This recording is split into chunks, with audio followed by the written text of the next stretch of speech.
Mesdames, Messieurs, bonsoir, bienvenue. Merci d'être en notre compagnie sur France 3 Corse via Stella Intant ou Perla Ambiente avec la rencontre ce soir d'un spécialiste des ondes électromagnétiques. Elles sont partout dans notre quotidien. Un reportage signé de Solange Gradiagne et de Christian Giuliano.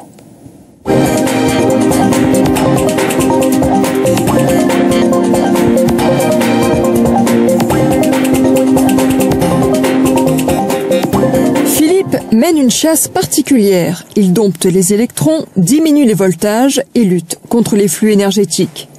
Ces missions, il les mène à l'intérieur de nos maisons. Des particules invisibles ont envahi notre environnement. Sans des appareils de mesure, elles restent indétectables. La modernité a un prix. Démonstration. Alors là, j'ai une lampe qui émet à peu près 200 volts par mètre.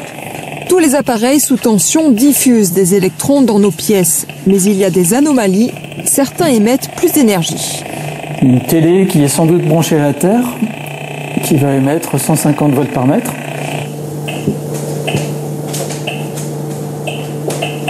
Alors ça c'est intéressant, ça doit être des ampoules fluocompactes. Les ampoules fluocompactes c'est très mauvais. Là j'ai presque 300 volts par mètre. Ici, notre chasseur de champs électriques nous propose une solution.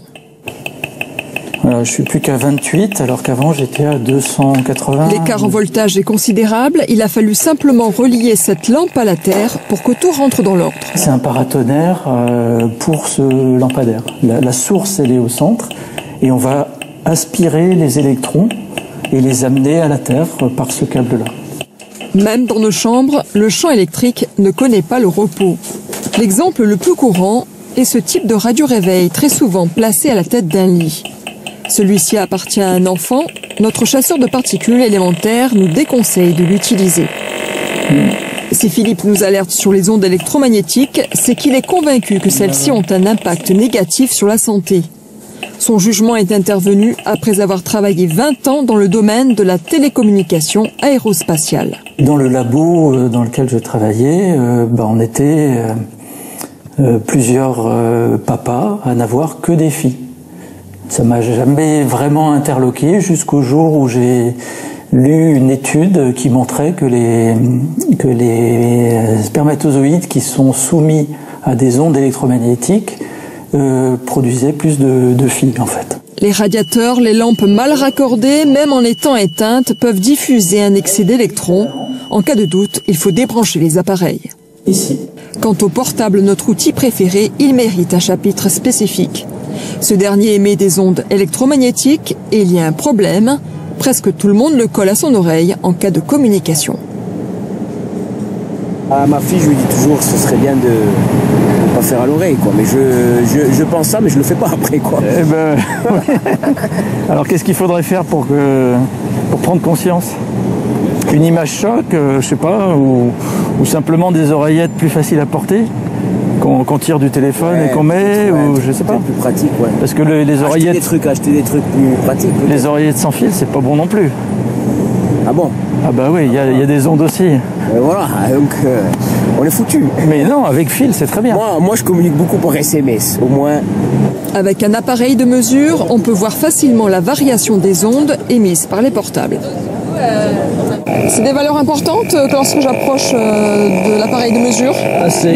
Il y a plus de rayonnement là qu'à proximité d'une antenne relais. Des études montrent qu'il y a vraiment une nocivité du portable lorsqu'on le porte souvent à l'oreille. Alors malheureusement, on a des études qui montrent que c'est nocif, il y a des études qui montrent que ça ne l'est pas. Il est évident qu'à proximité de l'oreille, il y a beaucoup plus d'ondes que lorsqu'on l'éloigne, le téléphone. Donc partant du principe qu'il y a peut-être une nocivité, il faut appliquer le principe de précaution, mettre des oreillettes, tenir le téléphone le plus loin possible de son cerveau. Il est rare de rencontrer un spécialiste qui parle sans tabou des champs électriques et des ondes électromagnétiques. 4G, 5G, ces domaines suscitent invariablement des polémiques. Alors la 4G, on a des antennes relais comme celle-ci, et globalement on est assez loin des antennes relais. Donc c'est pas si dangereux que ça, sauf si on habite à proximité. Avec la 5G, on aura des sous-relais ou des sous-réseaux, donc une antenne à proximité immédiate. C'est le seul moyen d'augmenter les débits, d'être proche des antennes. Et plus on est proche des antennes, moins c'est bon. En 2011, l'Organisation mondiale de la santé a classé les ondes radio possiblement cancérogènes. En France, les seuils d'exposition maximale retenus sont parmi les plus élevés à l'échelle internationale.